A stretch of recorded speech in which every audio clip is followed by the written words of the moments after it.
I've heard it said, and I actually believe it, is it's the roaring 20s again. Hello and welcome to Pillars of Wealth Creation, where we talk about creating financial success with a special focus on business and real estate. I'm your host, Todd Dexheimer. Now, let's get to it. Hello and welcome back to Pillars of Wealth Creation. I'm your host, Todd Dexheimer. With me, as always, we got Matt Jones. Matt, how are you doing today? I'm having an awesome day. How about you, Todd? Oh, doing fantastic, man. Just enjoying life. We've been doing a lot of real estate deals. We're just continue to push forward. Um, Trying to be cautious yet optimistic, like you always have to be. If you get too caught up into everything, you end up doing nothing. So we try not to do nothing, but at the same time, there's all kinds of craziness going on there, which is what we're going to talk about today, and we've talked about that. Yeah, it seems like, Matt, this subject comes up like constantly since 2017, since I've been doing this, and before that, outside of my podcast, it's came up all the time as well. So there's always something interesting out there in the world that could cause a lot of issues, and more often than not, it doesn't cause any issues or very little issues or very short-term issues. Sometimes it causes major issues, which of course is why we're always concerned when something or things are odd, things feel frothy or whatever you want to call it. So we're always watching it. We're always paying attention, but we also need to realize that if you're always going to be waiting for the next opportunity, you're always going to be waiting. Yep, and that's fair. So this morning I was looking at my stock portfolio, and whenever I want to, It looks swear, good, doesn't it? whenever I want to swear under my breath, I take a look at that. Like it's, I've made some money, but overall it's down. Whereas my real estate investments have been kind of steady Eddie producing. Yeah, since the beginning of this year, actually even into last year, stocks have gone down pretty considerably, um, as well as cryptocurrency. It's funny, people used to say, well, crypto is kind of the opposite. When stocks are going to crash, crypto is going to be strong. It's this asset that's going to hold through in rough times, and it's actually quite the opposite. Where it started out kind of like that, but now it's following the market pretty much exactly. And so crypto is kind of just turned into almost another stock. It's not obviously different, but I mean, it's turned into the same thing. It's this emotional roller coaster. That's what drives me crazy about the stock market, is it's so emotional. Everything, like somebody sneezes too hard and the stock prices fall. And so that's what drives me nuts. Now, it does create some opportunity for those who are opportunistic, for those who really understand and are paying attention. It creates opportunity where they can make a lot of money, but it also creates opportunity for people to lose a lot of money. And I think most people, the vast majority of people right now, are losing money in the stock market and will continue to lose money and end up not doing as good. And of course, you've got the very smart people. You've got the people that are really paying close attention, that are going to make money, and they're going to end up, they're loving this, quite frankly.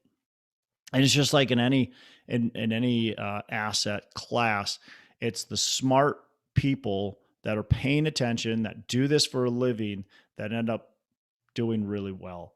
And they're going to lose money right now, but they're okay with that because they know the farther this goes, the more they end up making in the long run. So, and that's going to be the same as real estate. If we have a real estate cycle, that's going to be the same. I'm going to lose money. Everybody else is going to lose money, but I feel like myself and other people that are really in tune with what's going on and understand are going to end up making more in the end. And I think that's the thing with my stock portfolio. I'm not in tune with what's going on in the market and the little things of each business within which I invest. So, I'm not prepared to, buy or sell at perhaps the right time. but whereas real estate, I understand it. I pay more attention to it, and I know that I have some semblance of control over how it performs. Yep. So that's why I prefer real estate myself. Yep. Yeah. Yeah. So anyway, so stock market, I think a lot of people are watching that. They're very cautious. They're worried about a recession happening. So many people are right now are very worried about a recession and what's going on. And again, it's very hard to predict. And I could say right now that there's not going to be a recession, and 3 months from now there's going to be a recession. Who knows? It's just so hard to predict. I personally don't believe we're going to see a recession. I think that we're going to actually see an expansion here. I think the I've heard it said, and I actually believe it, is that it's the Roaring Twenties again. And so I feel like we're going to see. Here's where I feel we're at, and I've probably explained this before. And again, I could be completely wrong, Matt. Completely wrong. And by the time this comes out, we could already be going into recession. I don't know. But what I feel like is that we've got a labor shortage. I shouldn't say feel like, I know we've got a labor shortage. There's twice as many jobs available as there is people unemployed looking for work. That's a problem, right? And so there we have a labor shortage. We also have a supply shortage, right? We can't get materials out quick enough. We can't produce things fast enough. And so we've got this shaky economy that feels really weird, but a big reason for that is because of the labor and supply, the material, the supply chain issues that are going on. And so as those shake out, which they will, they're not going to shake out overnight. It's not going to happen tomorrow. But as those shake out, I feel like you're going to start to see the economy stabilize and then explode from there. So I think, in my opinion, we're actually in a overall a good position. Now, short term, today, maybe all the way through the end of the year, maybe even into 2023, we're going to be likely on some shaky ground. We might even see a recession, but I don't think it's a long lasting recession. I don't think it's a very deep recession. If you look again, go back to your stock portfolio this year, the Dow Jones Industrial was at 37,000 or near 37,000, not quite. And now it's sitting at 32,000. Could that go down to 28,000? I think absolutely there's a good chance it could. But at the same time, I feel like we're going to have companies that are poised overall to grow and expand and be in a good economy. Yeah, I mean the stock market and real estate over time they both go up, and I think that's my strategy with my stock portfolio is just sit on the stocks that I already have, even though they're down, and wait to see if they go up. But real estate, I know for sure, regardless of the ups and downs, it always goes up. As long as you buy it right, you're going to be able to keep it through any recession or downturn and ride it to the other side. So I said this last week, but obviously everybody doesn't listen to the same, every single episode. But over the last 40 years, the stock market has had 7 corrections, right? And we're seeing one right now.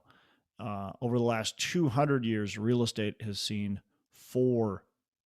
And when I talk corrections, I'm talking like real corrections, not just like a little mini one or just a slowdown.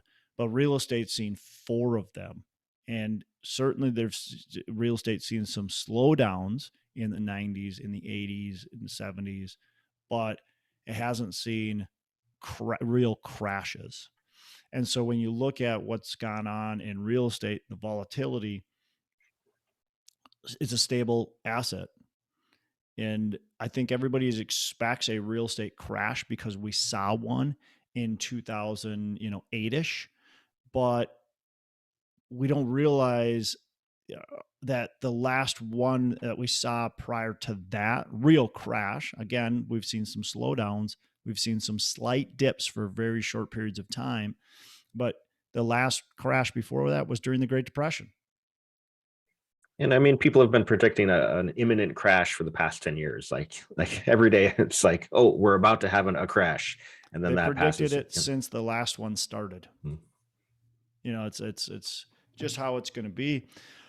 But yeah, but again, that's why I like real estate too, Matt. Is these stocks are I not the, and I have stocks. Like I invest in I invest in the markets. I've got crypto. I have stocks. I've got precious metals. I own shares of other companies, privately held companies, and so I put my money in lots of different places. But I feel, and obviously I'm biased, right? Because this is what I do for a living, but I feel very confident in the overall performance of what's happening in real estate and what's going to continue to happen in real estate. It's a cash flowing asset. We can leverage it properly and it appreciates. And like you said, it always goes up in value. Now, sure, we might see a time that it goes down if a 2008 happens again, but it's going to go up. Any property that you purchased in 2006 is worth more at the height of the market in 2006 is worth more than that right now. Maybe not every property, but any property that was taken care of and and even in a semi decent market is worth more than it was in 2006, and a Yeah. lot more in most markets. Yeah. I mean, there's certainly exceptions to that, like you were indicating, but Very few. yeah, exactly. Very few. Yeah. Um, So, anyways, I don't. I guess you could beat a dead horse, but there's a lot of volatility happening. There's a lot of uncertainty happening. I'm seeing it in the investors I talk to, and a lot of everybody that I talk to. Everybody's very unsure about what's happening in the market and if they should be placing their money in real estate or if they should where they should put their money. People start to sit on the sidelines, which is fine, but you also have to realize the opportunity comes and goes, and your money sitting on the sidelines right now is eroding at 8 to 10% when we look at inflation. So you got to think about that too. Is certainly things are losing value, but is it losing as much as what it would be just sitting in a bank account? Yeah. Or under the mattress or something like that.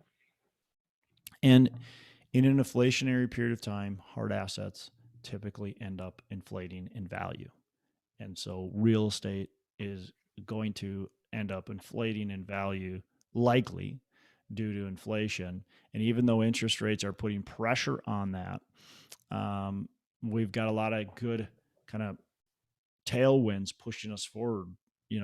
We've got um, rising rents very quickly, in and that's due to wages going up and due to just general inflation. We do have wages going up really everywhere. So there's a lot of good things pushing real estate forward, and I think we'll continue to push it forward.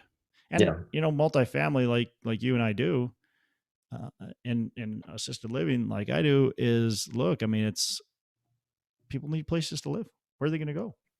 Like people need a place to live, and so they're going to continue to live in apartments and houses, and it's not going to go away. It's not going to change.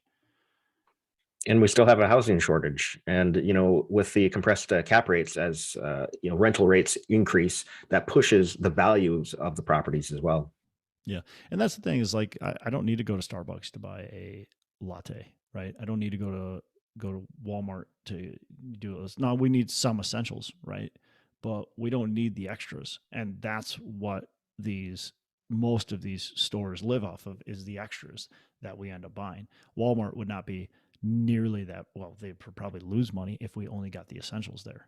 But people go get the extras, and that's what really lights them on fire.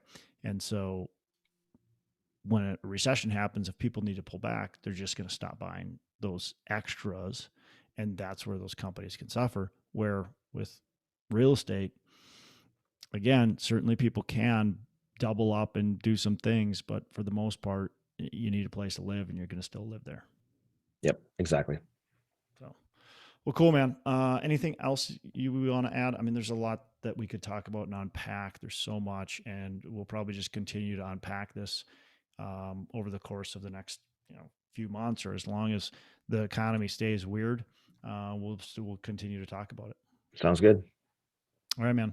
Well, if you got nothing else, I don't either. You have a fantastic rest of the day. Make every day Saturday. Thanks, you too. Hey, thanks so much for listening. I appreciate you being a loyal listener. Say, I would love to have you go on to our Facebook page and subscribe. Give us a thumbs up. Go on to iTunes or wherever you listen and give us a rating and review. Don't forget to subscribe. But your rating and review just helps us push this out to more and more people and continue to grow our audience and hopefully positively affect a ton of people out there that really need this and want this. So the other thing I've got for you is a free ebook on my website. So go on to venturedproperties.com, and download our free ebook on real estate and on syndication. And I've got some data points in there, some really good stuff for you. So I'd love to have you take a look at that. It's free. I'm not expecting anything from it. And also, look, if you want some help in multifamily, want some help learning, growing, getting your business off the ground, I would love to talk to you about what it would look like to work with me potentially and see if that's a good fit. So you can go to coachwithdex.com and check that out, and we can definitely have a call.